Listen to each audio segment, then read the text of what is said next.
In the 1970s, artists began suffering from an anxiety of influence, a nagging feeling of inferiority brought on by the heaving, ever-expanding canon of artistic production preserved in monumental cultural institutions. How can we escape the overbearing influence of the canon, they asked doubtfully. By the 2000s and 10s, with the internet grown suddenly and exponentially into a new order of unfathomably vast and undisciplined cultural repository, fresh anxieties emerged to distract artists from any lingering anxiety of influence. Let's talk about two postmodern caricatures in contemporary graphic design, the neophile and the amnesiac. Confronted with the internet's ceaseless accumulation of cultural production, they represent two distinct coping strategies. Of anxiety. In 2001, graphic design studio Experimental Jet Set guest-edited and designed issue 57 of the graphic design magazine Emigre. They called it the Lost Formats Preservation Society. These lost formats, from the iconic vinyl record and cassette tape to the obscure Phonovision disc, are preserved as a typographically stylized list. Jet Set later revived the LFPS as a website. Each lost format is presented in monochrome silhouette, reduced to its blank iconographic essence. Blank re-recordable media had long been part of the informal distribution of music. "Hello, friend," we used to say, handing over one of these. "I have recorded some music for you. I guarantee that I chose each piece personally, and I invite you to consider the selection and sequencing as a sincere and meaningful offering from me to you." As digital distribution transformed the media landscape, the visuality of physical formats accrued new significance. Electronic music labels in the late 1990s experimented with blankness as an aesthetic proposition, stylizing releases as generic, unbranded media. This 2001 CD design by Peter Saville for the popular band New Order was never used. Its minimalism was perhaps too extreme for a mainstream record label to abide, and yet it became an influential artifact despite, or perhaps because of, its existing only as a proposal. Anxiety. Designed a decade later, in 2011, by David Rudnick, this is a graphic pun. A 12-inch vinyl picture disc printed to look like a blank, re-recordable CDR. Anxiety. In 2013, Kanye West's Yeezus album appeared as an almost blank disc in a blank case, with a monochrome red sticker seal.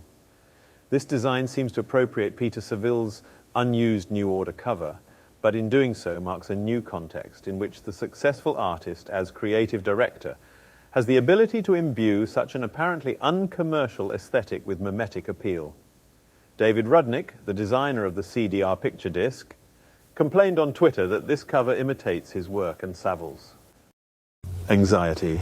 Yeezus was never released on vinyl, although bootlegs were produced with giant images of the CD, still in its plastic case, printed on cardboard sleeves. In 2016, Rudnick made a series of digital images of mini-discs, arguably the ultimate lost format. Mini-disc was one of the last mainstream physical media to be launched in 1992. A smaller alternative to the CD that was more durable and re-recordable, it was not a commercial success. Arriving less than a decade before the first Apple iPod MP3 player, the mini-disc was doomed, like Inconkipu, to future media archaeologists. The mini-disc will be an inscrutable, incompatible, and therefore cryptic object. Anxiety. In Rudnick's mini-disc series, entitled Tombs, what appear to be stock photographs or product renderings are in fact many layered and laborious Photoshop drawings, each adorned with unique details and iconography. How long did this take you, David Rudnick? Anxiety. These works belong to a tradition of hyper-realist image making. In the 1960s and 1970s, the so-called photorealists made unbelievably detailed paintings of their era's lost formats, features of the emerging post-industrial landscape such as abandoned and decaying vehicles. Anxiety, And Rudnick's work channels another painterly energy. Trompe l'oeil performed a similar self-reflexive gesture in the 17th century. This painting of the back of a canvas is more than a simple pun. It fictionalizes its non-existent front side. Its hypothetical pictorial content remains as inaccessible as the audio content in an image of a mini-disc. Anxiety. The graphic labor that produced this image registers as a preemptive defense against those who would imitate it, a defiant gesture of resistance in the internet's arena of visual plunder. Anxiety! In 2018, with this image published on Instagram, Kanye West announced a new album, Yandi, a successor to Jesus. The image is an ordinary product photograph of a mini-disc, altered with the most minimal graphic intervention from this original, an actual stock photograph, readily available online. Start timer, Google image search, mini-disc, first page, right-click Save As. Photoshop, image, adjustments, curves, quick selection, image, adjustments, color balance, stop timer, 13 seconds. This is pure conceptual labor, virtually zero graphic labor. Anxiety.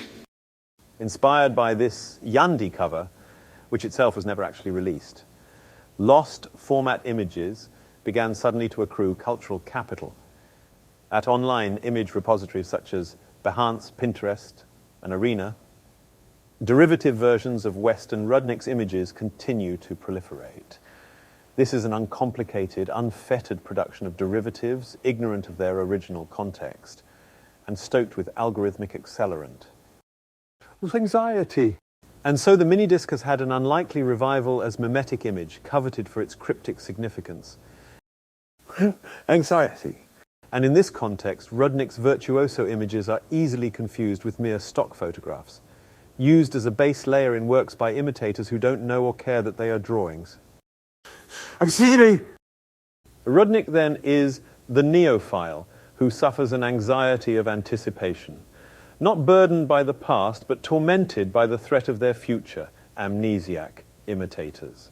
The neophile protagonist resists these amnesiac imitators through practices of excessive graphic labor, through the production of proprietary typefaces and other digital assets, and through esoteric art historical and microcultural visual references. In this way, they ensure that any copy is inadequate or impossible. Such a graphic arms race reinforces a heroic culture of the individual creator and the singular work. Making labor-intensive, hyper-realist digital drawings of mini-discs was not an economically viable graphic design practice in the late 1990s, but in 2021, Rudnick's images sell for considerable sums of cryptocurrency in a novel digital economy in which mimetic proliferation and original provenance confer value. In this economy, the aggregated mass of online amnesiacs who repeatedly imitate the neophile's work have not mastered it, it has mastered them,